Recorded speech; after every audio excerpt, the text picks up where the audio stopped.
Chers tous, au nom des salariés et des membres du conseil d'administration de l'association Tego, je vous souhaite, ainsi qu'à tous vos proches, une très belle année 2023. J'ai plaisir de vous adresser ces vœux depuis ce lieu emblématique au service du monde combattant qu'est l'Hôtel des Invalides. Je remercie à ce titre le général de Saint-Chamas, gouverneur des Invalides, qui nous fait l'honneur de nous y accueillir. Je suis particulièrement sensible à cet environnement tant il fait écho à la raison d'être de notre association et à l'engagement de tous ceux qui la servent. Pour Tego, c'est une année riche d'actions et de réalisations qui s'achève. Je regarde avec confiance toutes les perspectives structurantes qui s'ouvrent à nous. Aujourd'hui, je mesure combien l'association Tego constitue un maillon robuste de l'action sociale et solidaire au service de la communauté défense et sécurité.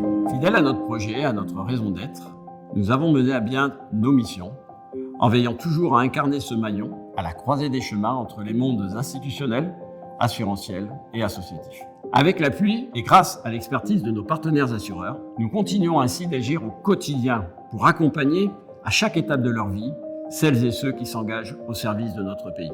J'ai une pensée toute particulière pour les 2300 familles durement touchées que notre association a pu soutenir en 2022. Dans la continuité des rendez-vous Tego, nous poursuivons également nos actions solidaires avec nos partenaires associatifs. Car c'est bien en unissant nos forces vives que nous pourrons être ensemble plus efficaces dans le soutien que nous apportons à celles et ceux d'entre vous qui sont dans la difficulté. Le prix Tego de la solidarité 2022 a ainsi récompensé des initiatives tant individuelles que collectives tout à fait remarquables.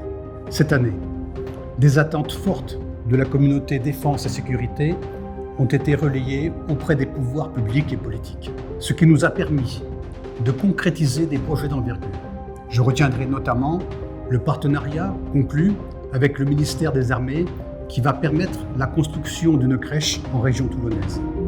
Et pour 2023, je ne surprendrai personne en disant que les incertitudes sur les crises internationales, sur la situation économique et sur les perspectives environnementales soulèvent des inquiétudes légitimes et surtout génèrent des situations personnelles, parfois difficiles au sein de notre communauté.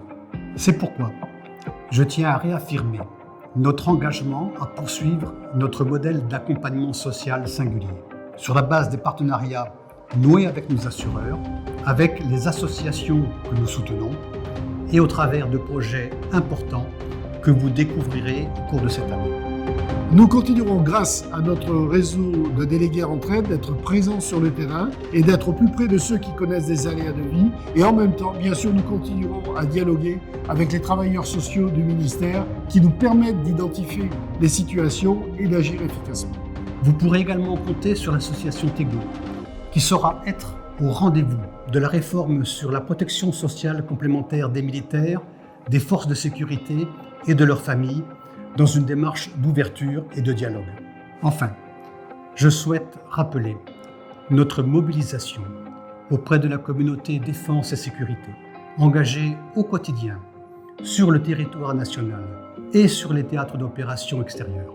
Je salue leur dévouement et leur engagement au profit de nos concitoyens.